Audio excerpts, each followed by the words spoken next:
Now, how many times have you thought you'd really like to get away from it all, to throw it all up and settle down for a quiet life?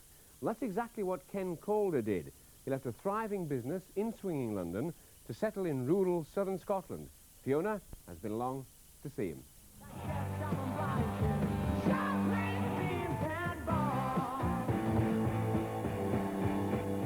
What have groups like Slade and singers like Elton John to do with Ken Calder? The answer, he's dressed them all. Ken went to London in the early 60s, where he started selling and making clothes. He began with a market stall and ended up with 4 shops and 2 factories. In the early 70s, he was one of the most sought-after names in the pop fashion world. If you wanted a leather outfit for a video or a television appearance, then Ken Calder was your man. 18 months ago, however, he and his wife Lydia decided to leave London to return to Scotland, swapping the bright lights of the city for the comparative peace of Moffat. But when Ken came north, the sewing machine came too, and now he's producing clothes again. He no longer makes them in the numbers that he once did, but concentrates on supplying classic leather jackets to select London shops. And he's still ready to repair tattered but much-loved jackets for a friend from the pop world. Ken, you're hard at work. What are you making? I'm making caps like these.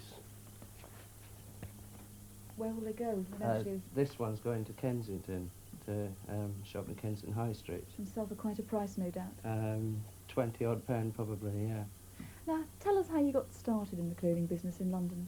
I knew how to machine, and I knew a lot of people in the music business who'd been in a band, and I started making clothes for them, take advantage of the contacts. And I had a little shop in Kensington, and gradually expanded it till it got a bit out of hand. What do you mean by out of hand? Too many ridiculous requests, too many strange outfits, and too much paperwork. And you were also responsible for those ridiculous, as we now know, great big platform-soled shoes that people like Slade used to wear. Well, I made them. I didn't design them. It wasn't my idea. Elton John got the idea off a pair of one-platform women's boots that we had in a shop in the West End in Soho. And he saw them and wanted a few more platforms. And Slade saw them, wanted a few more than him. And he went on till someone had a dozen made. I can't remember who had the dozen, but that was the record. And that's a dozen platforms on one sole. Platforms on one sole. That must have been teetering over. Oh, it was ridiculous. Now, you had a successful business down in London. What made you give it all up to come up here? Firstly, I gave it up in the mid-70s because of the ridiculous outfits I was being asked to make. But recently, when I moved up last year, it was mainly because of the kids and get a better standard of living. And we lived in Battersea, right on the street where the rioting took place, and it's not ideal for your children to live in a place like that with muggings and so on. It's much better here. Well, you've tasted the high life in London, the exciting life. Don't you find it a bit quiet up there in Moffat? No, I quite like Moffat. And what's the future?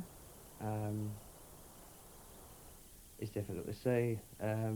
I could be making more than I am now. I might decide to work that bit harder, but I'm not greedy, and I'm quite happy with what I'm earning at the moment. Keeps me going. In Moffat? Oh yeah. Think you'll stay? Yeah, for a while anyway, quite a while I should think. Gone are the days of outrageous fashion wear produced in swinging London.